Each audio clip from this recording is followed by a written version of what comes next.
nous sommes réunis cet après-midi pour une conférence scientifique sur l'humanité et santé.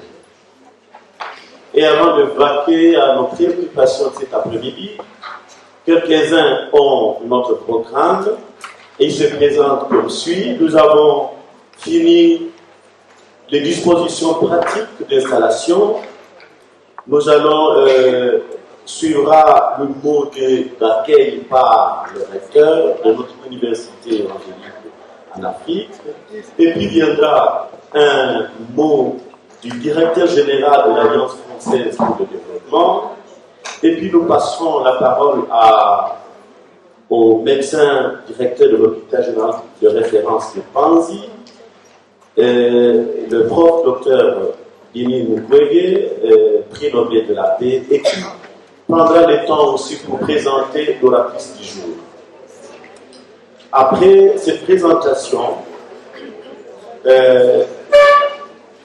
professeur Cynthia Fleury nous donnera la matière du jour, l'exposé du jour, et après cela, nous allons faire des échanges qui ne vont pas durer, et puis nous allons passer à la fin, à la clôture de notre séance. Ceci étant, je vais demander à Madame professeur Dr Ngongo Kilongo Fatouma, secrétaire générale académique de l'UEA, qui représente en ce moment le recteur, de passer pour l'accueil de nos invités. Madame, vous avez la parole.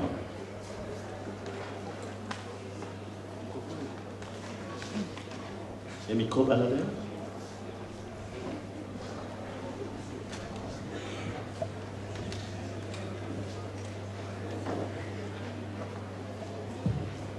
L'Université évangélique en Afrique est dans la grande joie de vous accueillir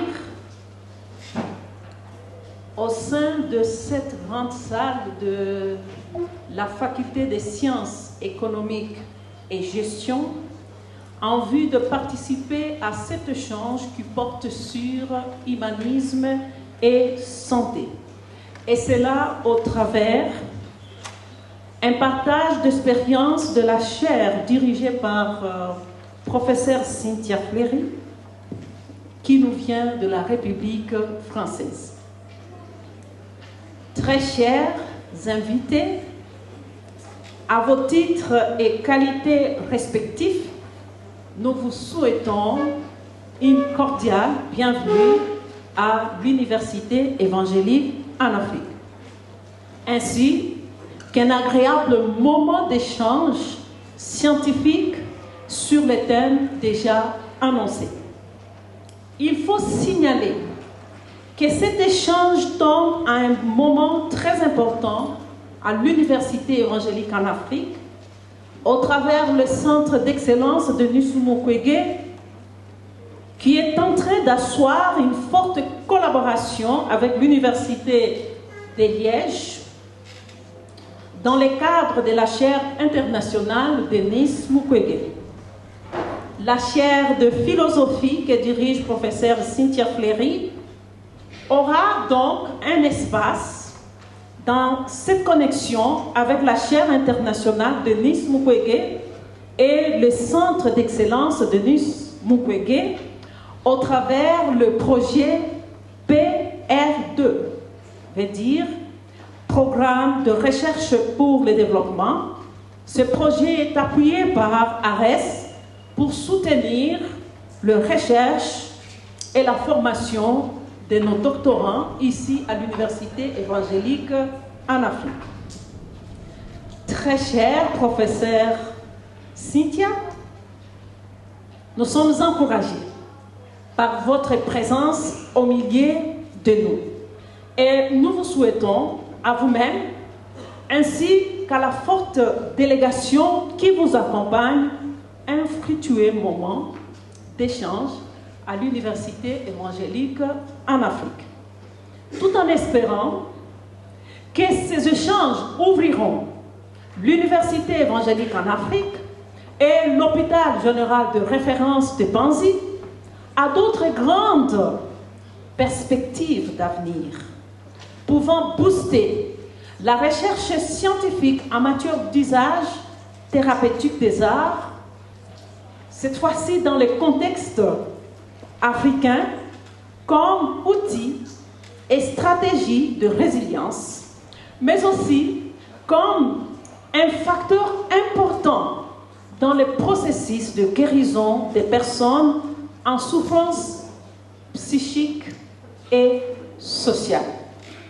Au nom de Monsieur le recteur, professeur ordinaire, Gustave Mushagalusa Natiguera, nous vous souhaitons à tous et à toutes une cordiale bienvenue à l'UEA. Merci.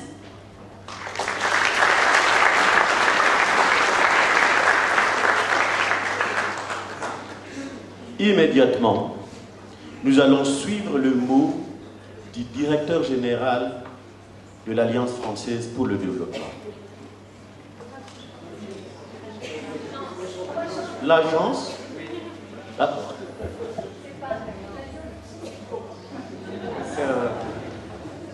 C'est un beau mot, une alliance, oui, pas de problème. Bien, bonjour à toutes et à tous. Merci beaucoup, Madame la représentante du recteur de l'Université évangélique en Afrique, Monsieur le docteur Mukwege, cher Denis, c'est un grand honneur d'être ici avec vous. Madame le professeur, chère Cynthia, très heureux aussi d'être venu ici à Bukavu avec toi, une grande délégation effectivement à votre rencontre. Merci à tous d'être là. Je salue aussi l'Institut français et Clémence Denis, sa directrice, parce que je crois que cet événement est également suivi par des spectateurs du côté de l'Institut français, pardon, et donc vous êtes très nombreux et ça nous fait très plaisir. Et c'est l'occasion pour nous, évidemment, de marquer notre attention, notre intérêt pour ce qui se passe ici dans le Kivu, ce qui se passe à Bukavu, et singulièrement remercier le docteur Mukwege pour évidemment le travail fantastique. On revient à l'instant de l'hôpital ainsi que de la fondation Panzi, et je tiens à féliciter toutes les équipes évidemment que nous avons rencontrées qui font ce merveilleux travail, qui se structurent, qui se renforcent, et on est très fiers, je l'ai confirmé ce matin, d'apporter désormais l'Agence française de développement, au nom de la France bien sûr, monsieur l'ambassadeur est là, un soutien pour, je dirais, rénover et puis accueillir plus encore de patientes, de survivantes, et puis d'approfondir encore, de structurer l'expérience unique qui a lieu ici à Bukavu, expérience unique en RDC, expérience unique je crois en Afrique, expérience unique sans doute dans le monde. Et donc il y a beaucoup de choses à apprendre ici, à consolider. On a d'ailleurs, je vous le signale, un autre programme que vous nous avez proposé, docteur, qui est le programme qui s'appelle Nengo, en République centrafricaine. Ici, on met 8 millions d'euros à Nengo. Je crois qu'on en a mis déjà plus de 10. Et c'est un grand succès aussi, où vous diffusez cette approche holistique, ce que vous avez construit ici d'unique en République centrafricaine, et puis pourquoi pas ailleurs. L'AFD, évidemment, est très attentive aux situations de crise et à la nécessité de porter secours et de permettre aux victimes de reprendre confiance, de bâtir un projet et de repartir de l'avant. L'AFD est une agence féministe. Plus de la moitié de nos projets ont un impact direct sur l'égalité entre les femmes et les hommes. Voilà, je ne veux pas être plus long, mais vraiment un grand coup de chapeau. Merci à tous d'être là. Et puis, sans plus attendre, je crois, on va écouter le docteur, bien sûr, et puis cette conférence tant attendue sur humanité et santé, qui va, je crois, nous inspirer tous. Merci.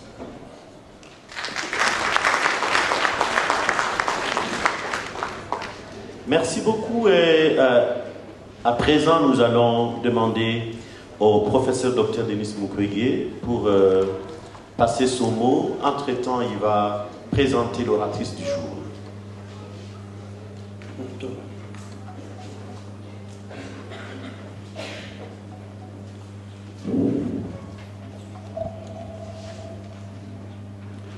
Monsieur le directeur général de l'Agence française de développement, cher Rémi, Excellences, Monsieur l'ambassadeur, Mesdames les directrices régionales de l'AFD, Madame la directrice pays, Mesdames et Messieurs les autorités académiques de l'IEA, Mesdames et Messieurs les professeurs et chers collègues, distingués invités, chers étudiants. Aujourd'hui, pour moi, c'est un grand jour. Un grand jour tout simplement puisque lorsque je voyage, souvent je rencontre des personnalités comme Rémi Rioux ou Cynthia Fleury, et j'ai toujours des promesses que nous passerons vous voir. Il y a très peu qui réalisent leurs promesses. Donc pour moi, avoir aujourd'hui ces deux personnalités, c'est une grande joie. Une grande joie puisque c'est une ouverture à un pays que j'aime beaucoup. Et je crois que dans le discours du directeur de l'Agence française de développement, j'avais beaucoup aimé ce qu'il a dit à l'hôpital. Nous sommes ici d'abord pour comprendre, et c'est seulement après que nous pouvons agir. J'ai beaucoup aimé ça, puisque je crois, monsieur le directeur, parfois on agit sans comprendre. Et les résultats, en fait, ce sont des efforts perdus. Aujourd'hui, votre présence ici, et surtout les intentions que vous avez, nous rassurent les victimes des violences sexuelles, rassure les chercheurs qui sont ici présents, qui attendent travailler avec les universités françaises. Je tiens également à remercier l'Université évangélique en Afrique d'avoir bien voulu accueillir dans cet auditoire de la faculté d'économie nos visiteurs, nos partenaires ainsi que cette auguste assemblée. Comme l'avait dit notre secrétaire académique, je m'associe à elle pour vous dire à tous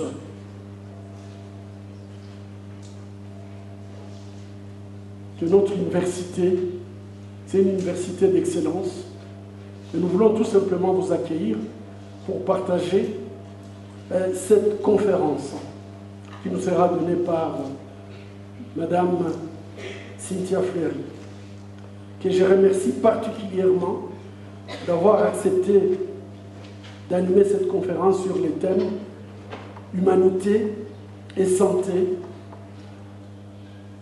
Au départ, elle devrait faire cette conférence à l'hôpital, mais nous sommes arrivés à la convaincre de l'ouvrir au public de Bukavu. Donc, en dehors de ceux qui sont dans la salle, où je suis heureux de voir qu'il y a plein de gens qui sont debout, donc tout l'intérêt qu'ils portent à cette conférence. Mais nous avons aussi une salle, et des gens nous suivent à l'Institut français en direct. Assez rapidement, je vais présenter Madame la professeure et chère amie Cynthia Fleury, qui est née en 1974. Elle est philosophe, psychanalyste. En 2000, elle a soutenu une thèse de doctorat en philosophie métaphysique et ontologique, intitulée La métaphysique de l'imagination. En 2002, elle fonde un prix de philosophie dont elle est la secrétaire générale. Il a été membre du comité de lecture de la revue Cité. En 2006 jusqu'en 2009, elle était chercheuse à l'Institut des sciences de la communication au CRNS.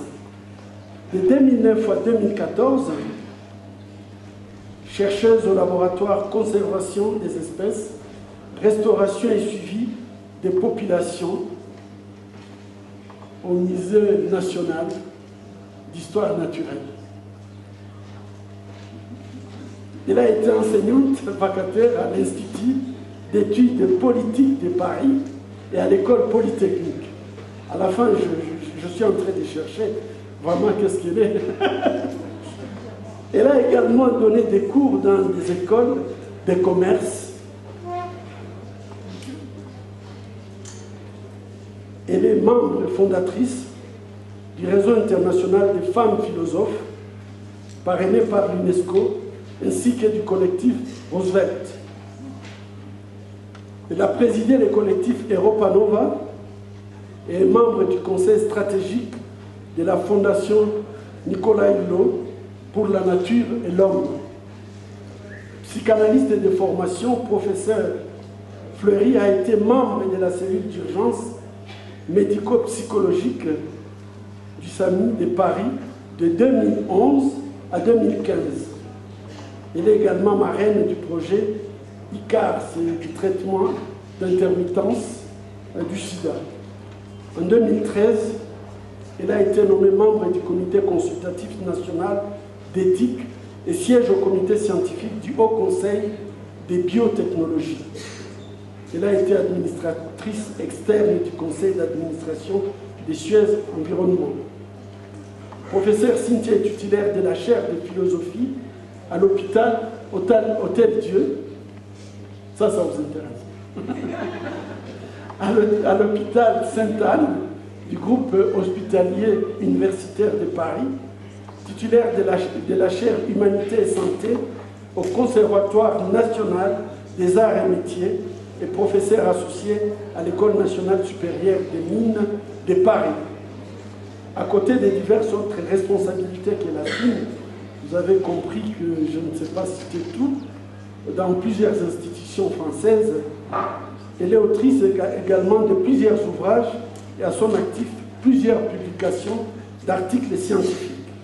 Pour sa production intellectuelle et son engagement sociétal, elle a reçu plusieurs distinctions.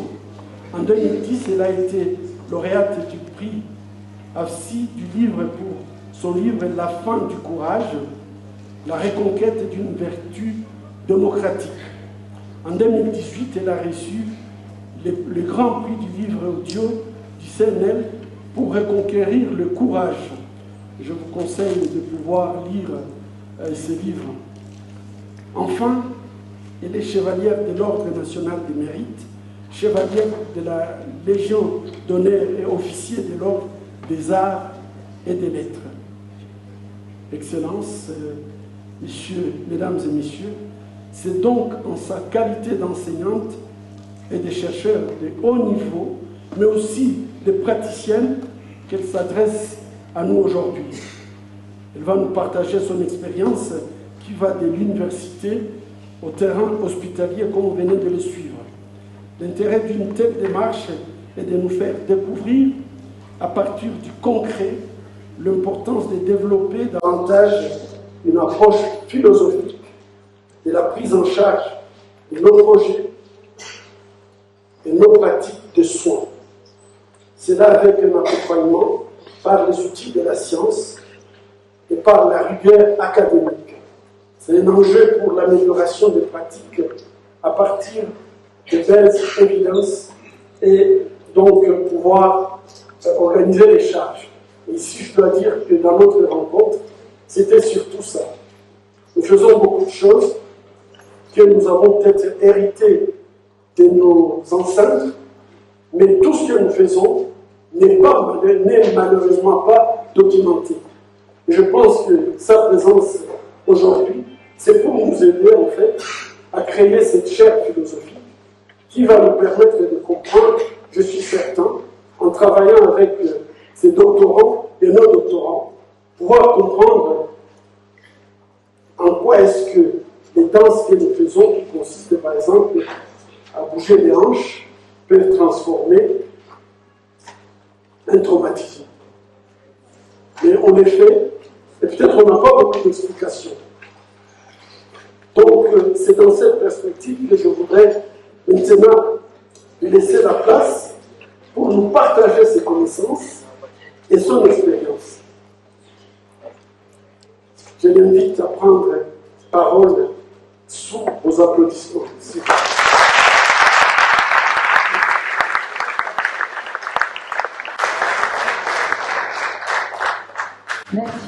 Merci, cher docteur Mukwege. Je tenais d'abord, avant de commencer cette conférence, de vous dire tout l'honneur, la joie d'être parmi vous. C'était un rêve il y a encore quelques mois. C'est aujourd'hui une réalité, et une réalité qui, j'espère, va durer, parce que la chaire que je vais vous présenter, c'est pas tout à fait une conférence sur humanité et santé, mais vous allez voir, c'est malgré tout une conférence sur humanité et santé, puisque je vais vous présenter la chaire de philosophie, la chaire humanité et santé de Paris, rapidement, sur quoi elle travaille, ses enjeux, et puis l'antenne qui sera ici, à l'hôpital Panzi, et plus spécifiquement, effectivement, les sujets sur lesquels la chaire de Panzi va travailler, à savoir les protocoles de résilience concernant bien évidemment les violences de genre, les violences sexuelles, les violences de guerre. Donc, et puis je vous expliquerai bien évidemment, mais vous savez sans doute ce que sont les humanités médicales. Les humanités médicales, en somme, c'est trois choses. Une première chose, c'est que nous ne soignons pas des maladies. Qu'est-ce que nous soignons? Des personnes malades, ce qui est très différent.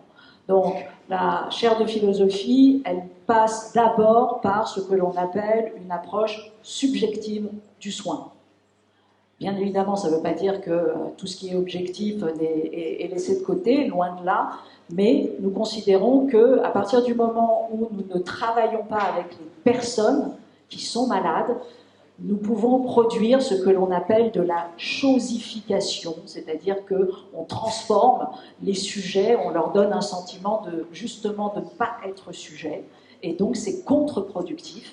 Et c'est notamment d'autant plus contre-productif dans un monde, vous le savez, qui est touché par ce que l'on appelle la transition épidémiologique. Et la transition épidémiologique, c'est quoi? C'est tout simplement que les maladies chroniques sont devant les maladies infectieuses aujourd'hui. Alors, bien sûr, avec la Covid, on a eu une sorte de retour de l'infectieux, sauf que qu'est-ce qui est problématique avec la Covid?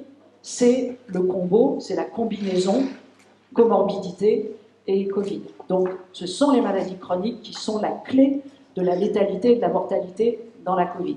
Et on parlait avec le professeur hier des zoonoses. Toutes ces questions-là, demain, vont nous demander de penser le monde avec des protocoles nouveaux et de prendre soin du vivant pour que, justement, ce vivant ne vienne pas se déchaîner contre nous. Alors, donc premier point, approche subjective du soin. Deuxième point, qui sont dans les humanités médicales, approche institutionnelle du soin. Ça part depuis les années 20 avec un professeur qui s'appelait Herman Simon et qui a tout simplement inventé un programme qui pourrait, nous en tout cas en France, être parfaitement actuel. Ça s'appelait « Soigner l'hôpital ». C'était dans les années 30. Et bien aujourd'hui, on fait la même chose. Et donc, tout l'enjeu, c'est des approches institutionnelles du soin, c'est-à-dire, pour bien soigner, nous devons avoir des institutions en bonne santé. Pas des institutions toxiques, et puis des institutions qui, bien évidemment, livrent également des protocoles de soins à destination des soignants. Donc, approche institutionnelle du soin, et puis, tout simplement, l'approche politique du soin. C'est-à-dire qu'une cité, une société, une communauté ne tient pas s'il n'y a pas de soins. Régulièrement, je dis, le soin, c'est le premier architecte de la ville. C'est le premier architecte du politique. C'est la matrice pour tout faire. Vous avez reçu du soin et vous allez vous intéresser, vous allez prendre soin, vous allez vous intéresser aux idées, vous allez vous intéresser aux choses, vous allez vous intéresser aux vivants, vous allez vous intéresser aux institutions. C'est-à-dire qu'il y a un continuum des soins. Donc le soin est matriciel, et c'est vrai que plus encore dans les démocraties, plus encore que les questions de gouvernement, qui sont importantes, bien sûr, les questions les plus prioritaires sont celles de l'éducation et du soin. C'est ça qui bâtit un être humain. Et bien évidemment, dans l'éducation et dans le soin, il y a ce qu'on appelle les humanités médicales. Donc vous voyez, les humanités médicales, c'est très, très, très, très ouvert. C'est l'éthique appliquée à la médecine. Et c'est tous les protocoles dont on va parler là rapidement, tous les protocoles qui sont destinés, encore une fois, à prendre soin des personnes, à prendre soin des personnes autant que des maladies. Je vous donne juste un exemple parce que c'est important. Aujourd'hui, le cancer est une maladie chronique. Vous avez le cancer et puis vous l'avez pendant 20 ans, vous allez connaître des phases de rémission, etc. Donc, une femme, par exemple, a le cancer du sein, on va devoir lui enlever un sein, mais le médecin lui dira « vous êtes guéri ». Voilà, vous êtes guéri, vous n'avez plus de sein, mais vous êtes guéri. La question, c'est de savoir si elle est rétablie. La question est de savoir si elle ne va pas développer un stress post-traumatique. La question est de savoir si tout ce qui s'est passé dans sa vie comme épreuve, derrière, elle ne va pas tout simplement quitter son travail. Ou parce qu'elle a un cancer qui la rend moins efficace, elle ne va pas être discriminée dans son travail, etc., etc. Donc les maladies chroniques transforment notre vie et nous inventons ce qu'on appelle les protocoles de recovery, en bon français, les protocoles de rétablissement. Donc c'est, comme disait Canguilhem, toute une pédagogie de la guérison que nous essayons de mettre en place. Donc voilà ce que sont les humanités médicales.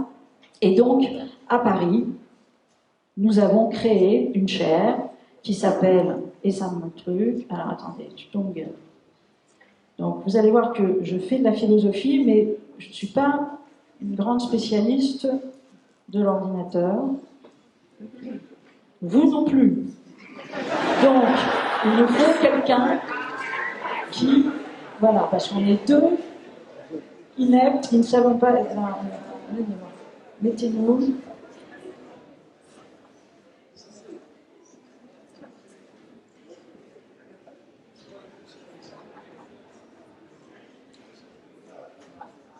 Voilà.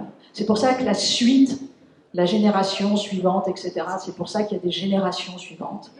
C'est pour rétablir l'intelligence dans l'humanité et la compétence. Donc, rapidement, je vous montre l'écosystème de la chaire de philosophie à Paris.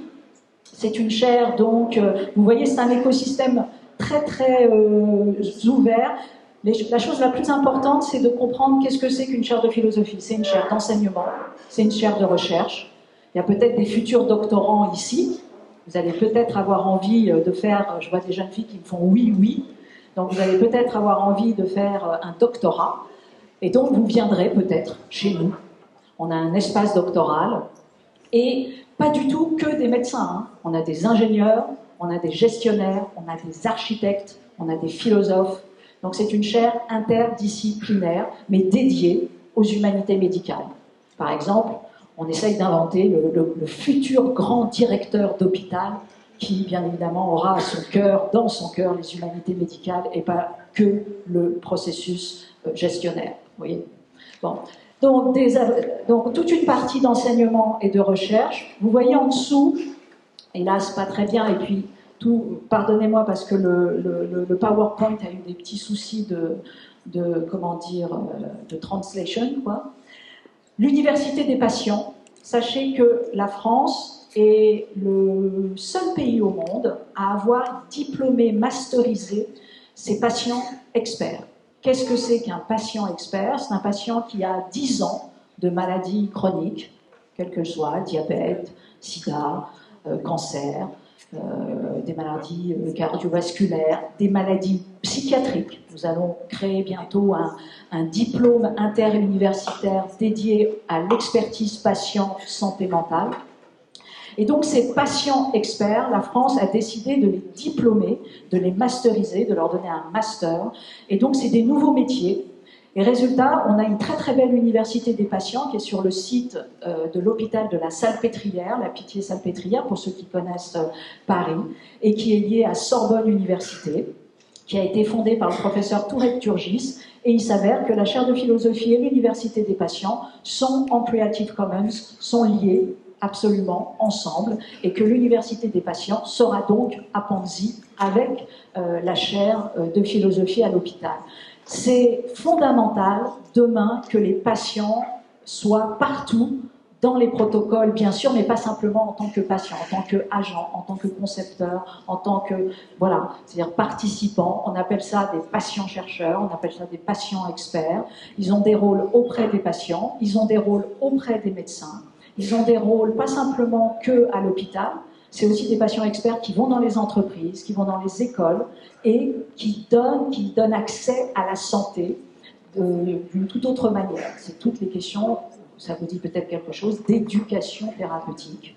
Hein. Là aussi, je vois que vous savez parfaitement ce que c'est. Donc, l'université des patients qui est reliée chez nous à la chaire de philosophie. Dernier étage de la fusée est très important, c'est que nous ne sommes pas simplement une chaire d'enseignement, de recherche, de diplomation, ce qui serait classiquement une chaire. Nous sommes une chaire d'expérimentation. Une chaire d'expérimentation, ça veut dire qu'on a une phase de prototypage, on invente, on fait des prototypes, on fait des proof of concept, des preuves de concept, on en fera une chez le docteur Mukwege, on fait des proof of care, des preuves de soins. Je ne vais pas vous expliquer tout ça, mais voilà, c'est des expérimentations. Là aussi, je vais vous le donner après, l'exemple, pour que vous saisissiez malgré tout la petite révolution que c'est, et ces prototypages, bien évidemment, on les fait avec les ingénieurs. Moi, je suis donc professeur aux Arts et Métiers de Paris, au Conservatoire national des Arts et Métiers de Paris, qui est une école d'abord d'ingénieurs. Je suis prof également à l'École des Mines de Paris, et donc nous avons les ingénieurs, les data scientists qui sont avec nous, les designers. Donc on travaille avec les designers pour produire ces prototypes, des designs du monde du design industriel. Donc ça, voilà. Et on réinvente des protocoles, on construit des objets, on construit des applications pour accompagner les patients. Donc vous voyez, il y a tout un univers de philosophie, ce qu'on appelle un univers méta, de réflexivité, d'analyse de nos pratiques, et puis il y a tout un univers d'application, de transformation du soin. Nous sommes sûrs, donc moi je suis titulaire de la chaire qui est celle du GHU Paris Psychiatrie et Neurosciences, elle est localisée à l'hôpital Sainte-Anne. Nous sommes un service au service des autres services hospitaliers. Et donc les autres services hospitaliers peuvent taper à la chaire et dire, voilà, nous, on a tel et tel problème, est-ce que vous pouvez nous aider, etc., etc. Et on se met, à ce moment-là, on met notre expertise des sciences humaines et sociales au service de la médecine. Donc c'est très important parce que tout ce grand courant de ce qu'on appelle les patient studies, hein, les sciences des patients, aujourd'hui c'est absolument déterminant. Vous avez même des déclarations qui sont dans The Lancet et dans d'autres grandes revues internationales qui considèrent que dorénavant dans tous les protocoles de recherche, il faut avoir des patients experts. Donc c'est pas... voilà. Donc voilà, une chaire hospitalo-académique, elle est ouverte à tous. Donc ouverte à tous, c'est-à-dire les patients, les familles, les étudiants, les médecins, les directeurs, les ambulanciers, quiconque peut... Ça aussi, c'était important hein, de dire que l'hôpital est un lieu de la cité, c'est un lieu ouvert. Voilà. Nous tous, nous sommes vulnérables, nous tous. Ce qui est le fait premier de la vie, c'est la vulnérabilité, c'est pas l'autonomie. L'autonomie, c'est une construction totale. Médicale, sociale, culturelle, politique, économique. Le seul fait, c'est la vulnérabilité. Et nous sommes tous vulnérables et nous construisons notre autonomie précisément parce que nous allons construire ensemble des protocoles pour rendre réversibles nos vulnérabilités. C'est-à-dire, en gros, on va pouvoir les traverser. Voilà. Et ce qui est terrible, c'est quand une vulnérabilité est irréversible. Ça s'appelle la mort. Mais ça s'appelle aussi la mort psychique. Donc nous, notre enjeu, c'est de rendre réversibles toutes les vulnérabilités. Et notre enjeu, c'est d'avoir une approche capacitaire de la vulnérabilité, d'en faire un levier de connaissance. On n'a pas peur de la vulnérabilité, on arrête de la nier. Nier la vulnérabilité, c'est la renforcer. Donc on l'analyse, on la comprend. C'est ce que ce matin Rémi Rioux il disait en venant, en disant on va d'abord comprendre. On fait ce geste d'analyse, d'intelligence. On n'est pas là en train de croire qu'en se cachant les yeux, mon Dieu, on va la faire disparaître. Ça la renforce. Et ensuite, on en fait un levier capacitaire. Et plus spécifiquement, parce que nous sommes des ingénieurs à l'école des mines et aux arts et métiers et au conservatoire des arts et métiers, nous allons travailler sur ce qu'on appelle la générativité du vulnérable. Donc la générativité du vulnérable, c'est en fait toute la puissance d'innovation de la vulnérabilité. Donc on a une approche purement mathématique. On arrête de moraliser ou démoraliser, de stigmatiser la vulnérabilité. On en fait un univers d'hyper-contrainte, et toute hyper-contrainte est un lieu d'hyper-innovation. En fait, il faut le faire en même temps, quoi. C'est ça? Non, c'est là, sur les flèches. Ah, ça y est, non. Non, regarde. Je vais aller plus vite, hein, parce que bon. Alors juste là, ici, je vous montre juste. On a 5 grands thèmes à la chaire de philosophie, 5 grands thèmes. Donc le premier thème, qui est celui des humanités médicales, des savoirs expérientiels. On va en parler tout à l'heure. Donc tout ce qu'on appelle la médecine narrative aussi, l'éthique narrative. Bien évidemment, tout ce qui s'appelle la philosophie de la psychiatrie, la question de l'éthique appliquée, l'éthique médicale, ça c'est notre cœur de métier. Donc, bon, on a ça. Très bien. On a une autre partie qui est essentielle avec les ingénieurs qui s'appelle le design capacitaire. Le design capacitaire, c'est précisément tous les objets, tous les protocoles qu'on va inventer, toujours avec toutes les parties prenantes. Si demain, et c'est pas si, demain on inventera des choses à Panzi, bien évidemment on les inventera avec toutes les parties prenantes de Panzi. Et les familles, etc. Et peut-être les villages qu'on fera rentrer dans la boucle, etc. Donc l'enjeu est véritablement d'avoir une inclusivité des parties prenantes. Le design capacitaire, je vais vous donner très très vite un exemple. Et vous allez voir que, et là je ne vais pas être assez rapide, mais je vais essayer d'être rapide parce que je vois Safia qui me fait des yeux comme ça. Alors, un sujet que vous connaissez peut-être rapidement, la psychiatrie. Un des grands problèmes de la psychiatrie, c'est quoi? C'est la contention mécanique. La contention mécanique, c'est quand on attache les gens contre leur gré. Donc c'est ce qu'on appelle le soin sous contrainte. C'est un des très très très très grands problèmes de la psychiatrie partout dans le monde, en France comme ailleurs. Et donc nous, chaire de philosophie, le GHU nous a dit, écoutez, on veut que vous travailliez sur des protocoles alternatifs à la contention mécanique. Tout faire pour éviter de faire de la contention mécanique. Donc à ce moment-là, on a travaillé sur des protocoles, on en a sorti 7. Je vous donne juste 2 exemples.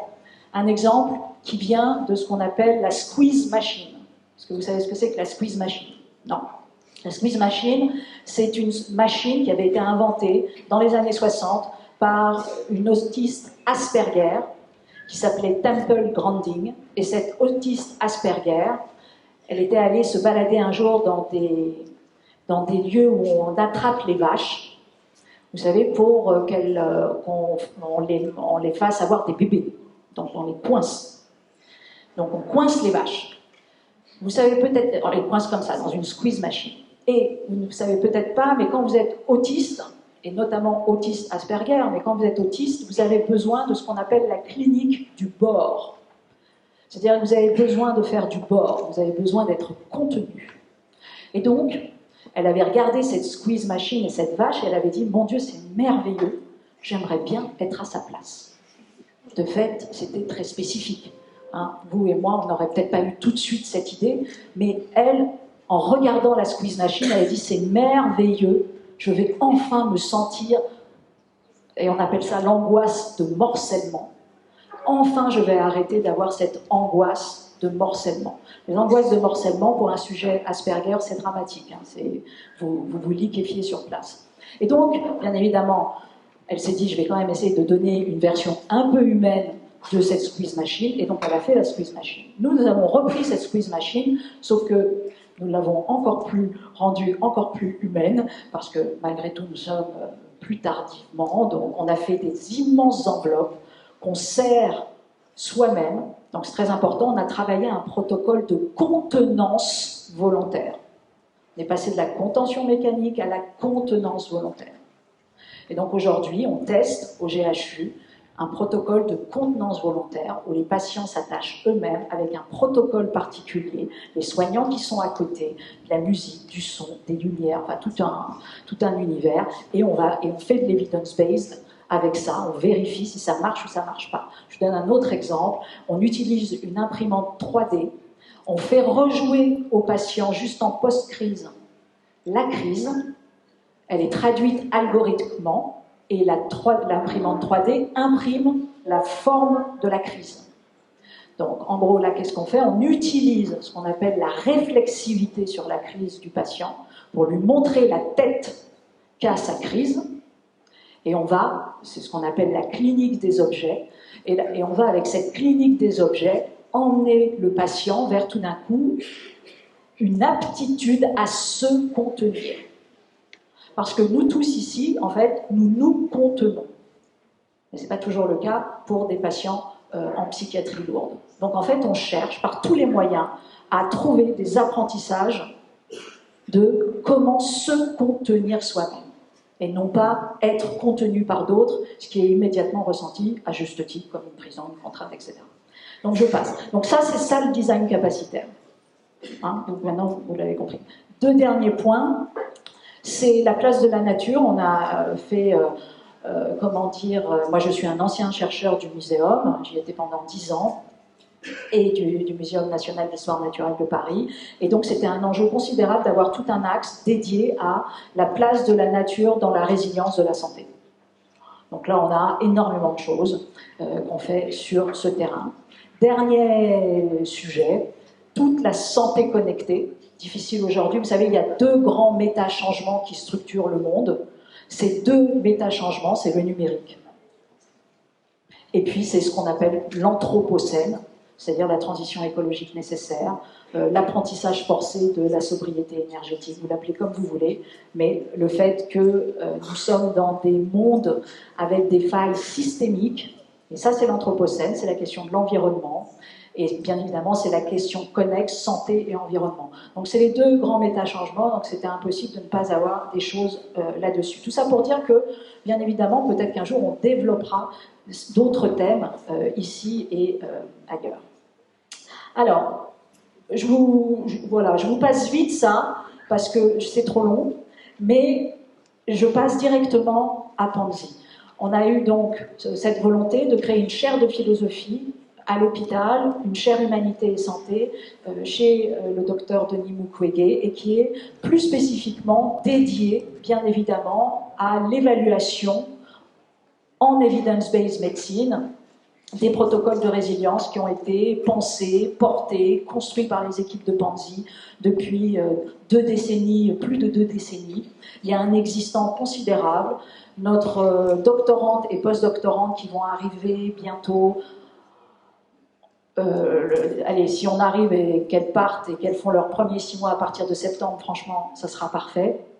Et donc sur un projet déjà de 2 ans et plus, nos chercheurs vont d'abord avoir le travail d'aller chercher l'existant qui existe, de voir de faire l'inventaire de toutes les méthodes qui ont été utilisées par Panzi, et ensuite de choisir des méthodes plus spécifiques pour les tester, pour faire ce qu'on appelle des proof of concept, et de les relier à de l'evidence-based. Je vous donnerai juste quelques échelles cliniques pour vous montrer comment on fait cette evidence-based.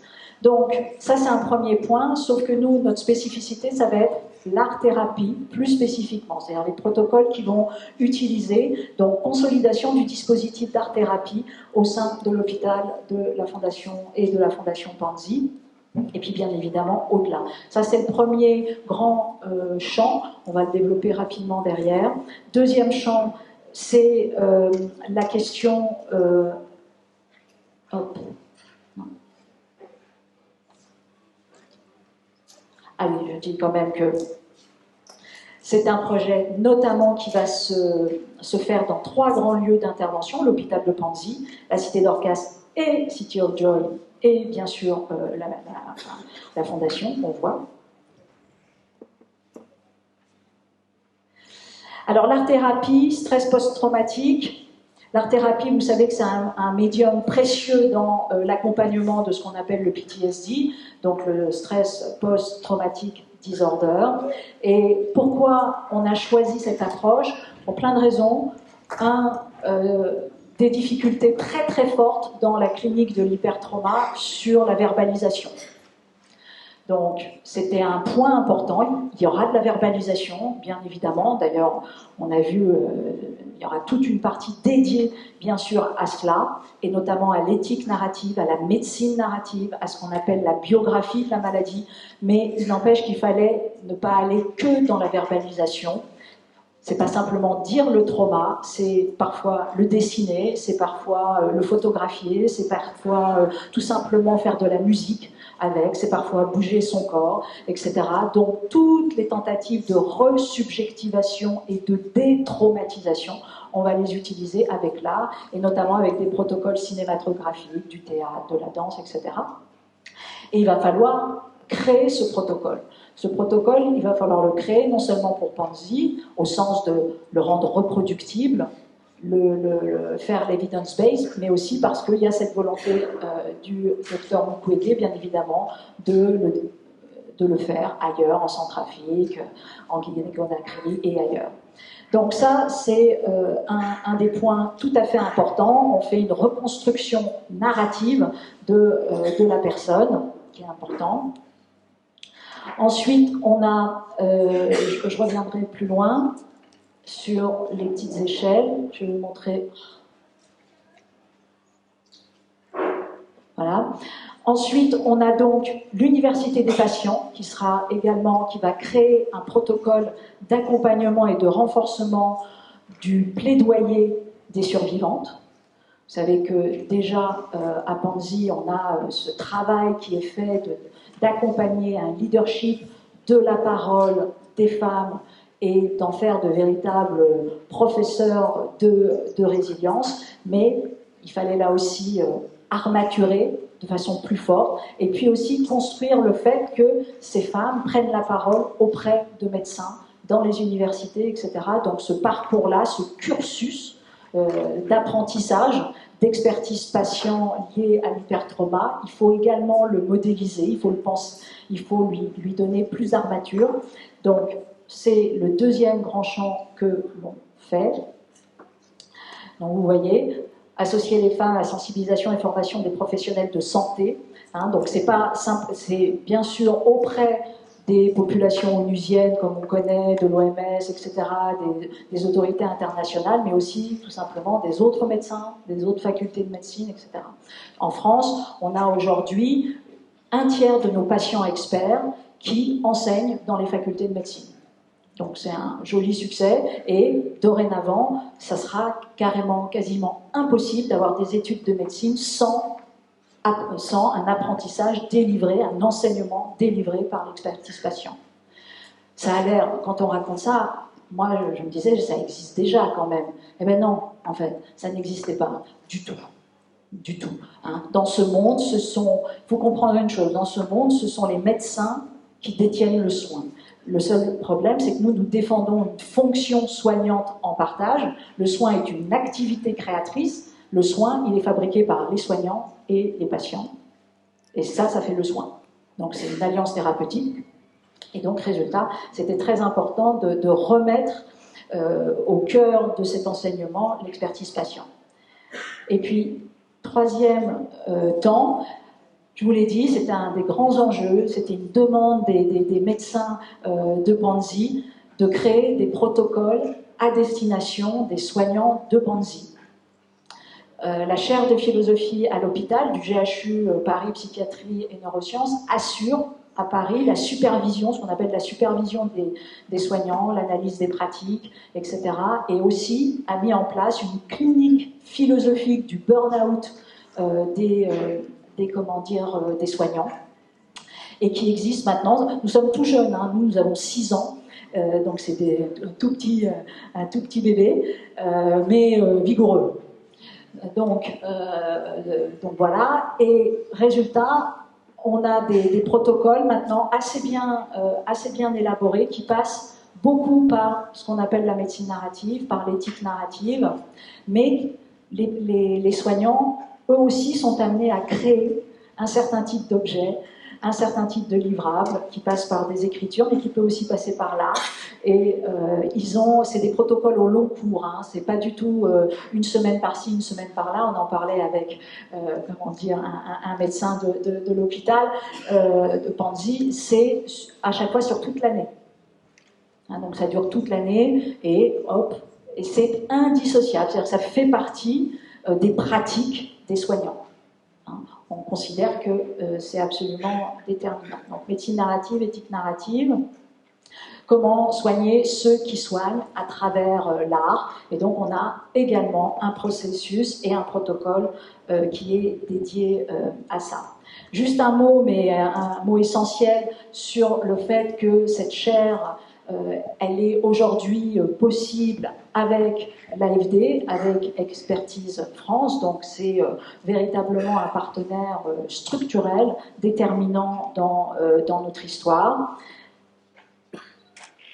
Et puis, les prochaines étapes, on va avoir aussi un séminaire de recherche commun entre les soignants de Panzi et les soignants du GHU Paris Psychiatrie et Neurosciences et d'autres médecins, parce qu'en l'occurrence, on est aussi dans d'autres hôpitaux, donc un séminaire de recherche commun. 2 doctorants qui viennent, le premier qui est une mission de 6 mois, une qui fera aussi des allers-retours, des professeurs et des chercheurs qui vont faire des allers-retours. Vous avez une photo du jeune médecin doctorant Isabelle Audiger, que certains peut-être connaissent parce qu'elle est déjà venue, Isabelle, et elle a fait notamment sa thèse, c'est un parcours Sciences Po médecine, et elle fait sa thèse sur les enfants soldats et le statut victime-bourreau.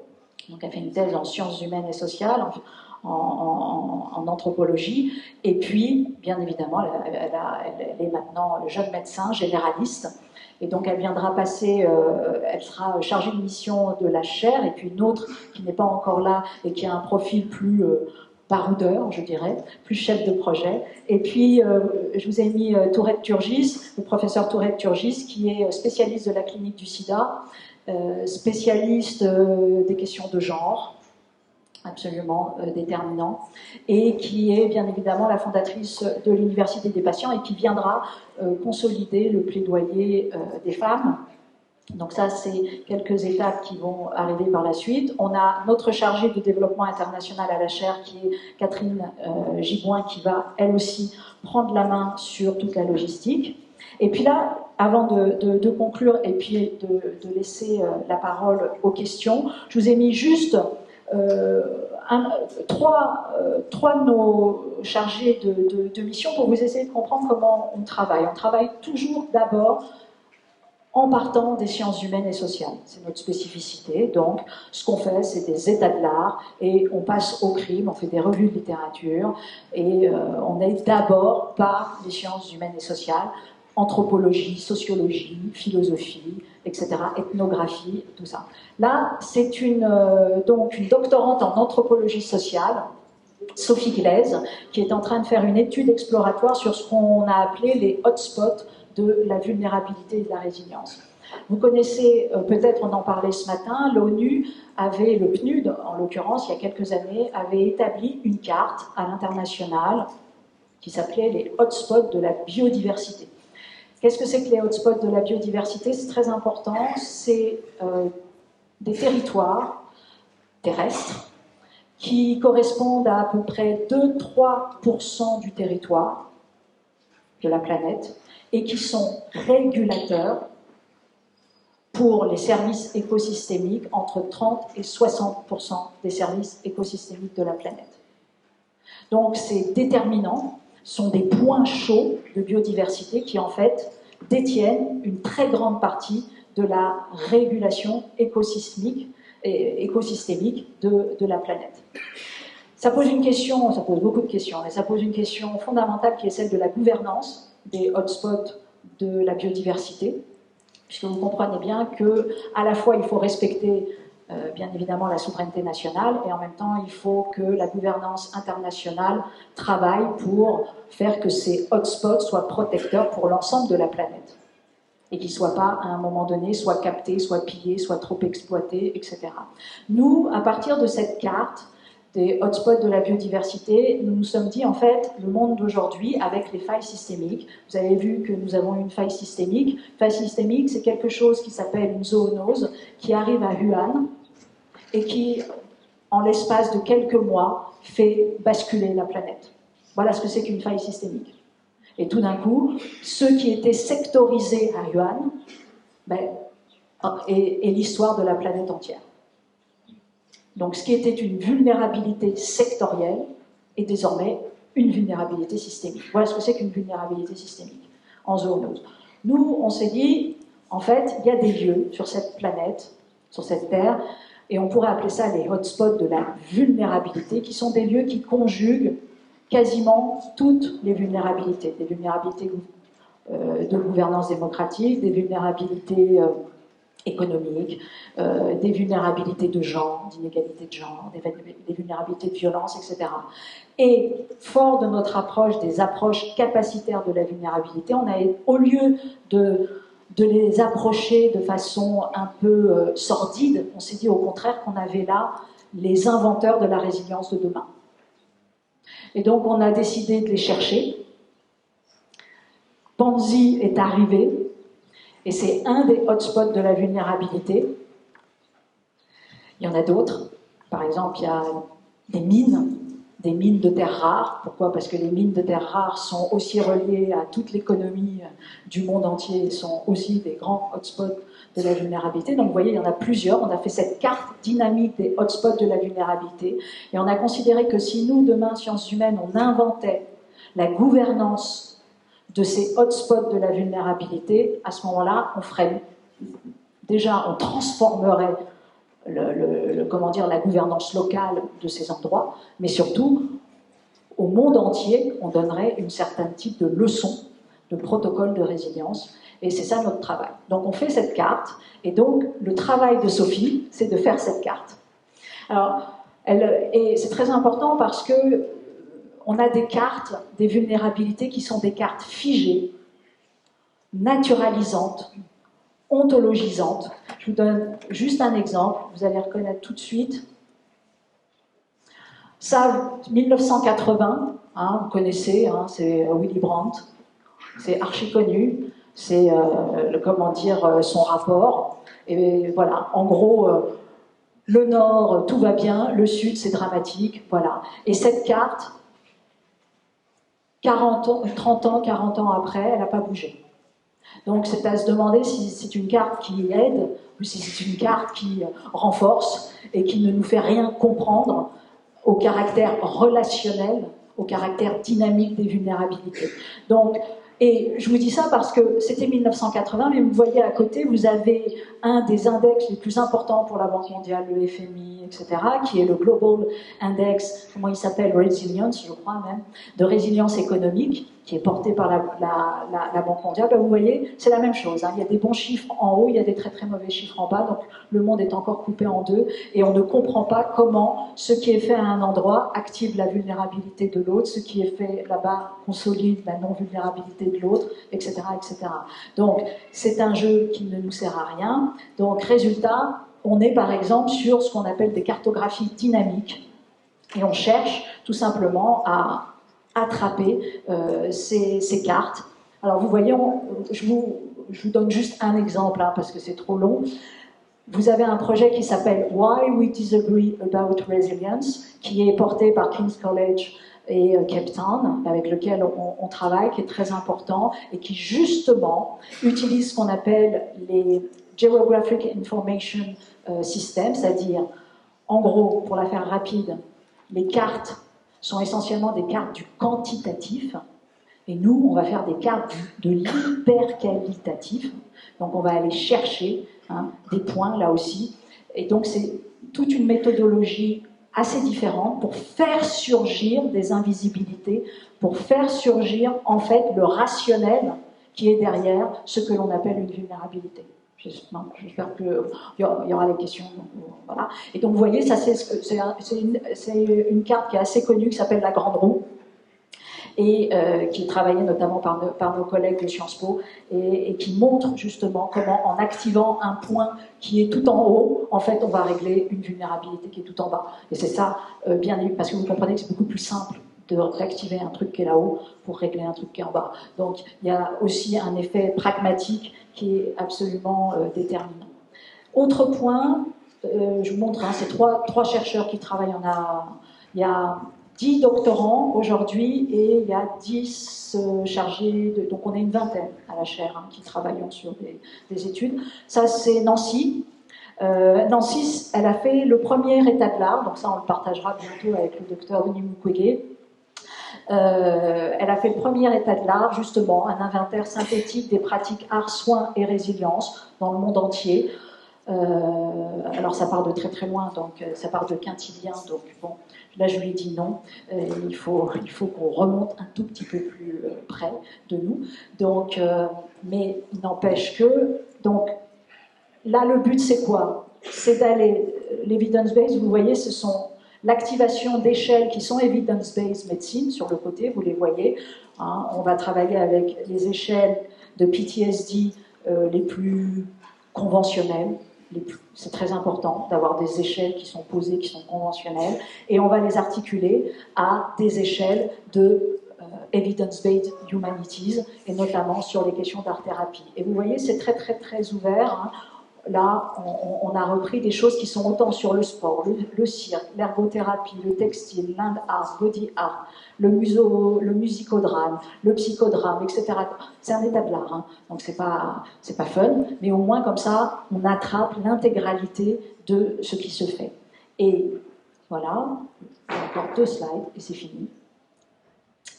Et Milan, alors Milan, ça c'est qui va nous faire, lui, c'est un autre sujet, mais qui n'est pas si éloigné d'une autre, qui lui travaille sur ce qu'on appelle la beauté du vulnérable. Et je lui donne juste un exemple pour vous montrer. Donc, il y a l'École du Louvre qui nous fait une typologie iconographique des représentations des situations de vulnérabilité, donc au travers de la peinture, exclusivement. Et donc, dans toutes les considérations de la vulnérabilité, et je vous montre juste, je vous ai juste montré pour vous montrer que l'abstraction, ça fait du bien aussi parfois quand on est en situation de vulnérabilité. Je vous ai montré, là vous avez l'ange anatomique qui était, c'est comme ça que Breton avait nommé, comment dire, vous voyez, c'était un des premiers tableaux qui venait, comment dire, calquer l'anatomie de la femme en l'occurrence, donc c'est une des représentations possibles de la vulnérabilité, mais vous voyez, incision à côté de Fontana, et vous voyez aussi 2 trucs qu'on connaît assez bien maintenant, puisque ça peut être aussi une représentation de la vulnérabilité, ce qu'a fait Banksy quand il a détruit son œuvre, et vous voyez également Destroy Canvas de Bacon, qui lui aussi avait détruit dans un moment de délire psychiatrique compliqué, avait détruit ses œuvres, et voilà. Donc, bien évidemment, il y a des tableaux plus classiques de Rubens, tout ce que vous voulez, mais vous voyez, c'est important aussi de montrer jusqu'où toute la vulnérabilité peut nous emmener, parce que ça nous permet, en gros, d'activer les puissances de résilience d'un sujet. Voilà. Donc toutes les puissances de sublimation et de résilience d'un sujet, c'est notre travail de les activer. Voilà, et c'est tout. Voilà, merci pour votre attention.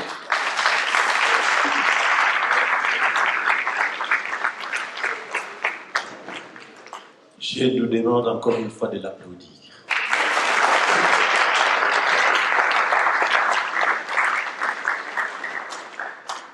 En temps de Cynthia, c'est une sommité internationale indiscutable. Je suis certain que parmi nous, seuls ceux-là qui peuvent combiner à la fois la médecine, l'anthropologie, la sociologie, la psychiatrie, tout ça ont compris exactement ce qu'est l'autisme. Parce que... Comme c'est bien dit.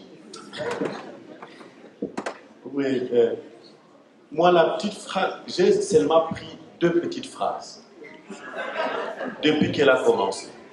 La première phrase, c'est que une vulnérabilité sectorielle peut devenir une vulnérabilité systémique. Ça, j'ai pris, mais elle avait commencé par dire que nous tous, nous sommes vulnérables. J'ai aussi pris une autre phrase, c'est que la chaire de philosophie de Paris ici travaille sur le patient expert.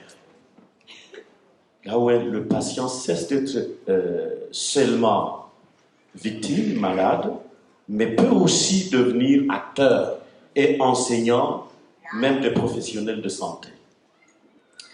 Et c'est tout ce que j'ai pris. Hein.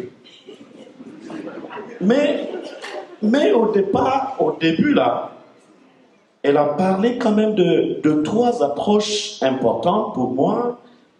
L'approche subjective de soins, l'approche institutionnelle de soins et l'approche politique.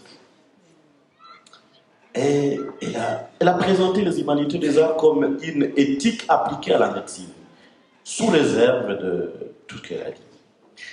Alors, est-ce que je peux m'arrêter là pour ne pas dire ce que je ne devais pas dire, hein? Mais j'ai aussi compris que cette médecine s'applique aux maladies chroniques. Aux maladies chroniques. Notamment les diabètes, elle a cité un certain nombre de maladies. Et que nous connaissons.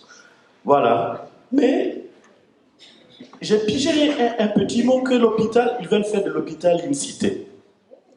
L'hôpital une cité où tout le monde a droit à la parole. D'ailleurs, quand elle a parlé de ce qu'on va faire avec l'hôpital de Panzi, et elle a exactement parlé de l'ouverture de cette chaire et là, elle a dit beaucoup de choses. N'est-ce pas? Vous êtes d'accord avec moi que là, elle a dit beaucoup de choses, mais j'ai compris que à la fin, c'est pour viser la détraumatisation de malades, pour le rétablissement. Pas seulement être guéri, mais se retrouver dans la société comme une personne, je peux dire intégrale.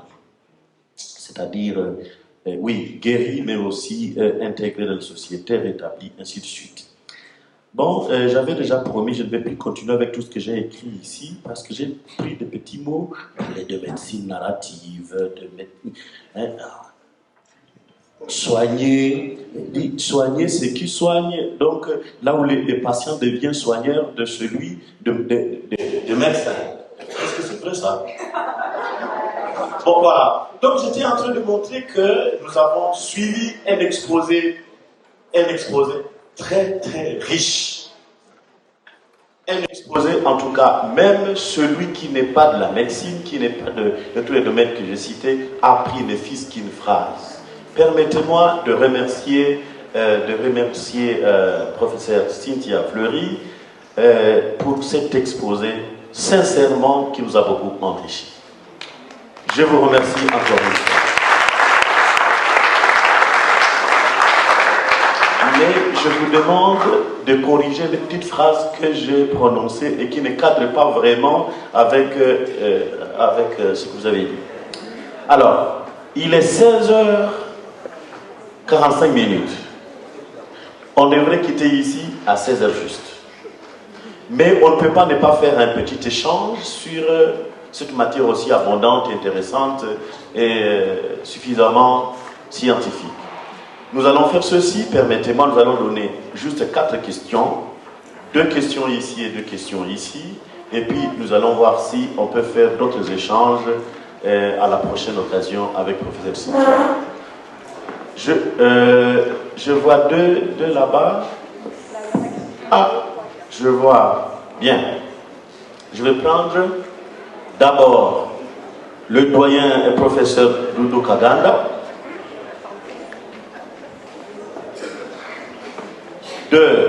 Je prends une dame. La demoiselle. Oui, le nom.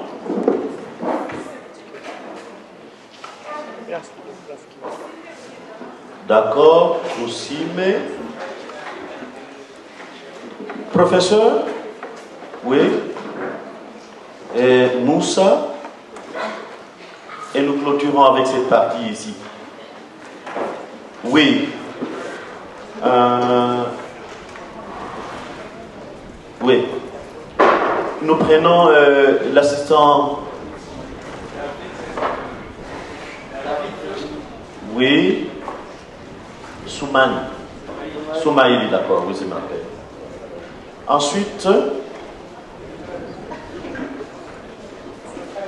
Ephraim. Mais les dames, les demoiselles, on veut vous donner la parole, vous ne voulez pas la prendre.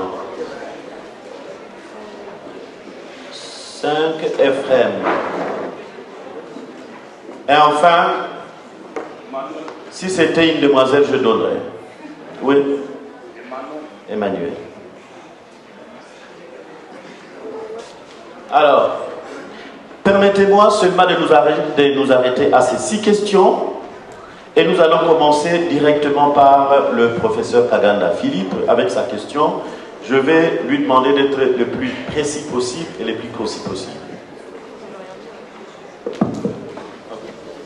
Bien, merci professeur. Vous avez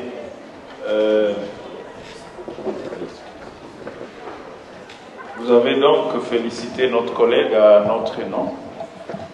Donc je saisis l'occasion pour le faire également.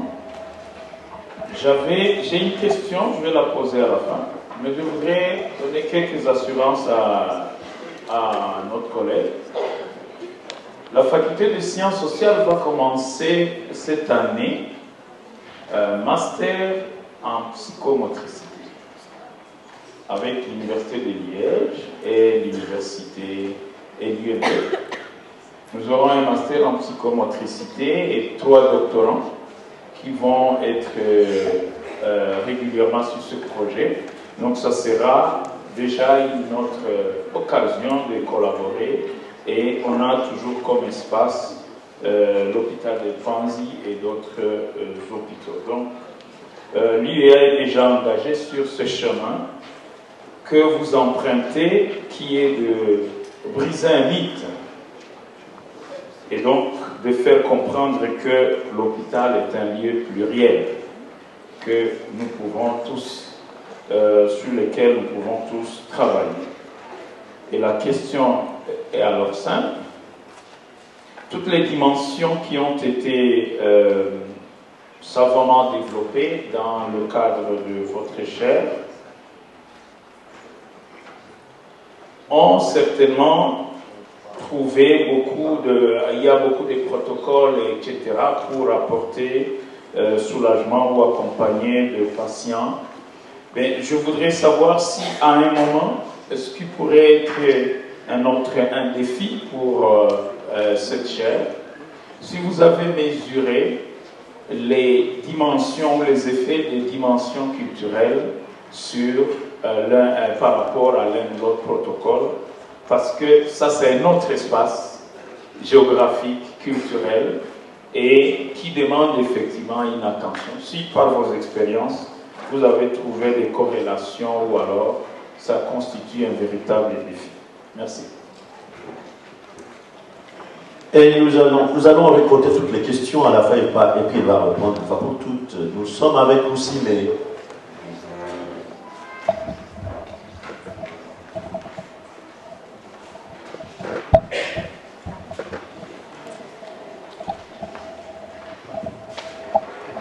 Merci pour la question.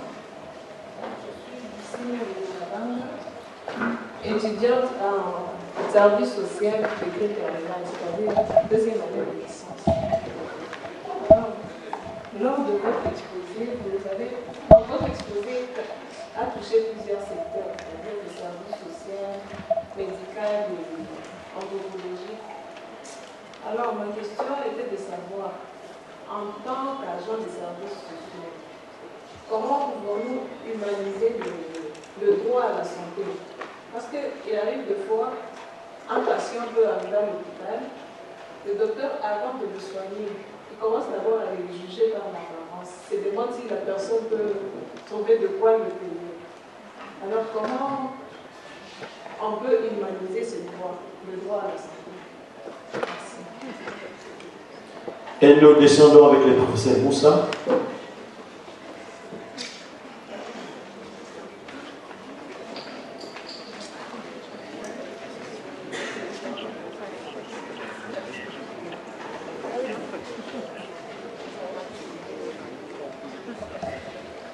Merci beaucoup. Permettez-moi encore de remercier Madame la professeure pour son exposé brillant. Et tant de votre génération et de votre formation philosophique également, je me pose la question comment on passe facilement d'Aristote à Freud. Et comme la philosophie commence par l'étonnement, c'est un autre sujet pour philosopher. Et la question qui vient d'être posée me paraît aussi pertinente. Les barrières culturelles chez nous, la danse comme moyen de thérapie dans un hôpital confessionnel où la danse ou autre expression d'art sont stigmatisées. C'est ça la réalité chez nous. Et je me pose la question également pour enrichir celle du doyen Kaganda, comment est-ce possible chez nous. Et la deuxième question que je vais poser, c'est une question de curiosité. À Paris, entre vous qui exercez ces soins par d'autres moyens, non scientifiquement prouvés comme médical au sens classique de la médecine, est-ce qu'il n'y a pas de conflit avec vos collègues? Merci. Merci beaucoup. Et nous allons chez Soumaïli.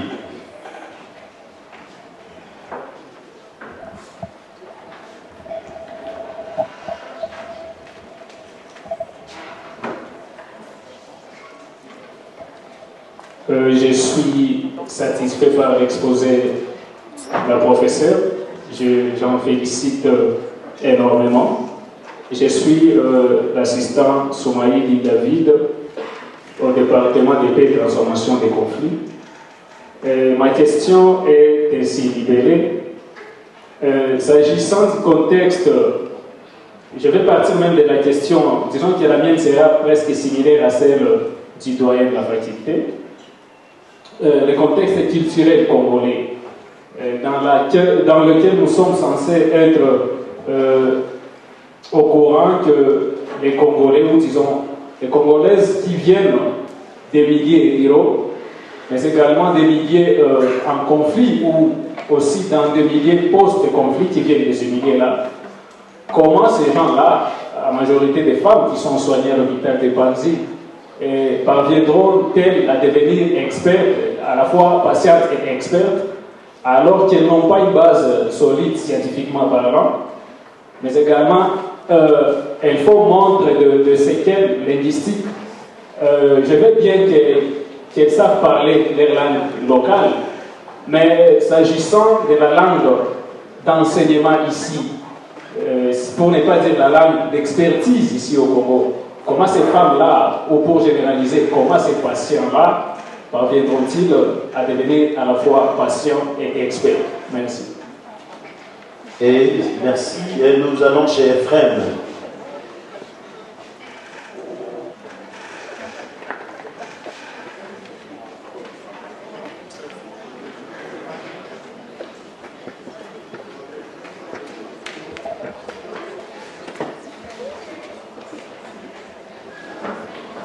Merci beaucoup. Je suis Ephraim Bouete, étudiant en FDP et transformation des conflits.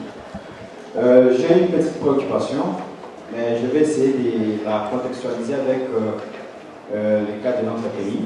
En fait, lorsqu'on parle du Congo, c'est un pays farci des problèmes sociaux, évidemment. Alors, ma préoccupation, pensez-vous que les soins de santé seraient la première étape pour pallier aux problèmes mentaux en RDC compte tenu de la diversité ou la pluralité des problèmes sociaux? Merci.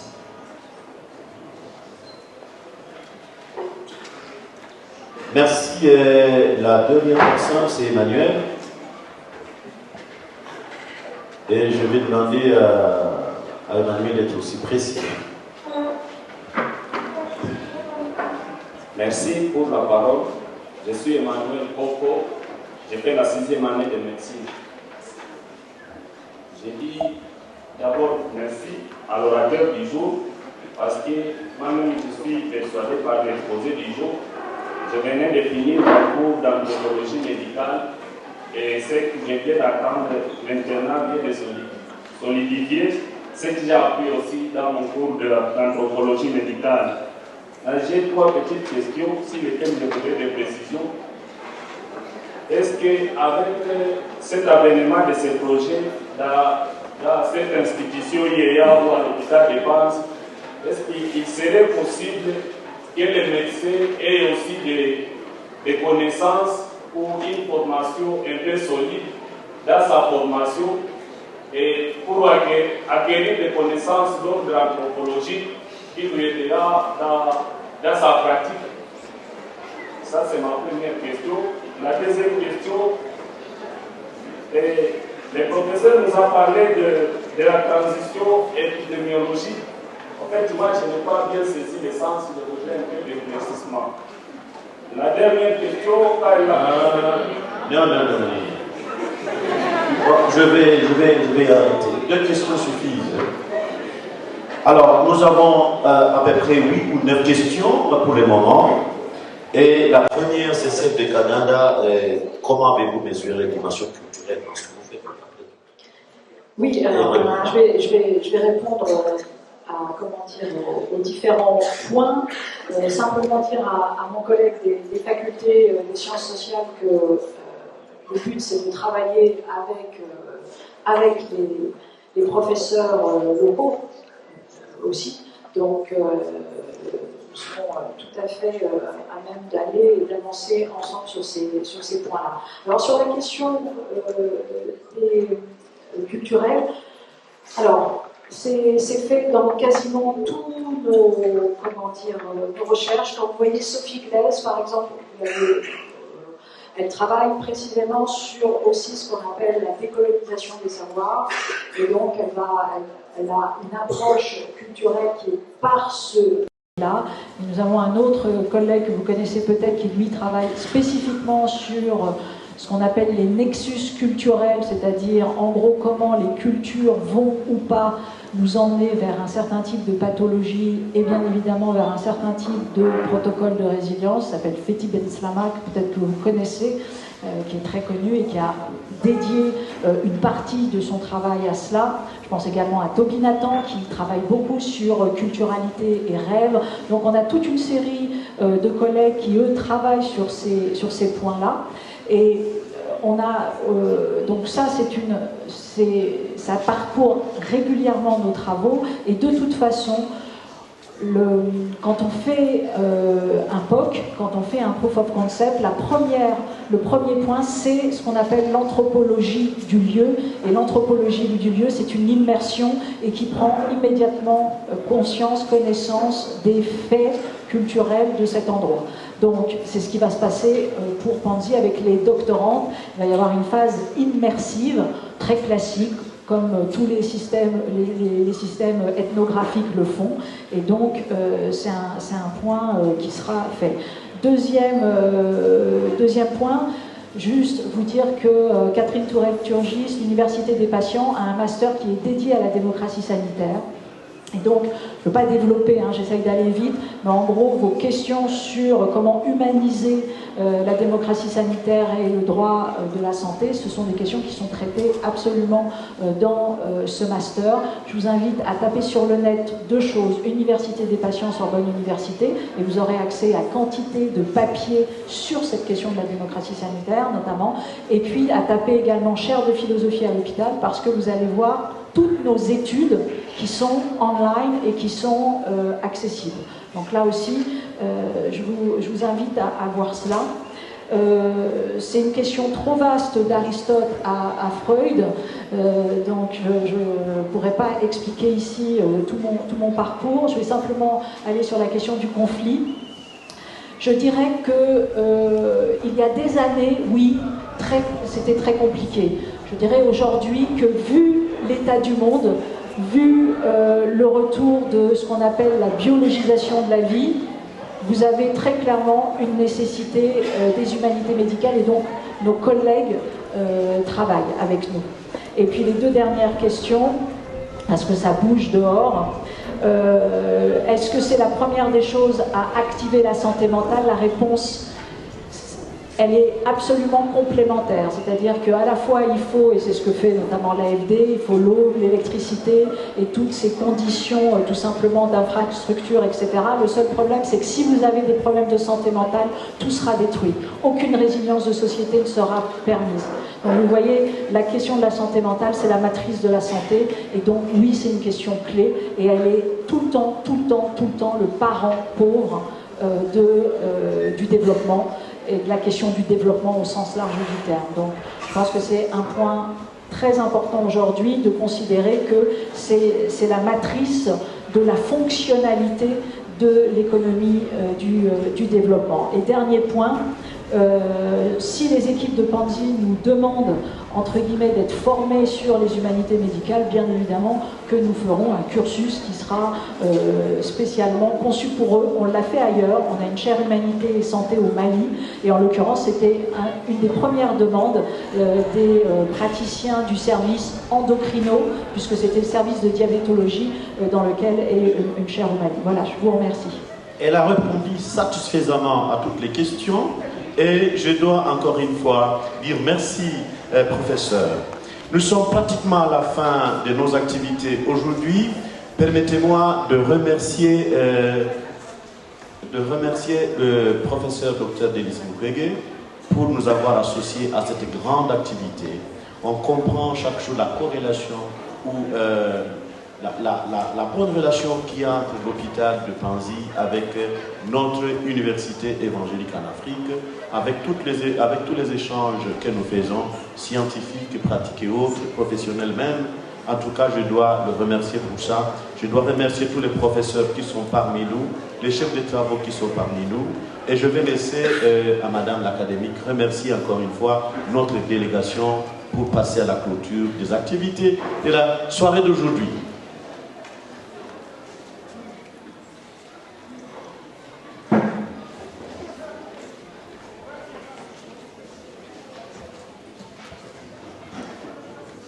Nous devrions dire que nous sommes flattés et très heureux d'avoir participé à cette conférence de renom sur humanité et santé.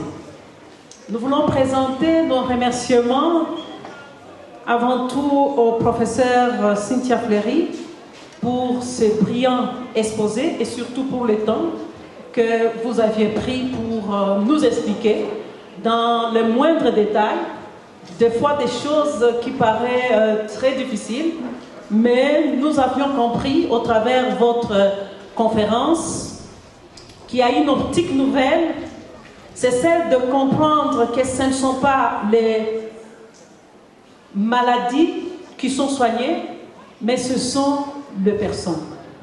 Et les médecins qui sont ici, nous voulions attendre de vous que lorsque nous viendrons vers vous, que vous ne puissiez pas seulement soigner nos maladies, mais que vous puissiez nous prendre tout d'abord comme des personnes humaines qui ont besoin de votre attention, qui ont besoin de votre respect, qui ont besoin surtout de votre amour et compréhension.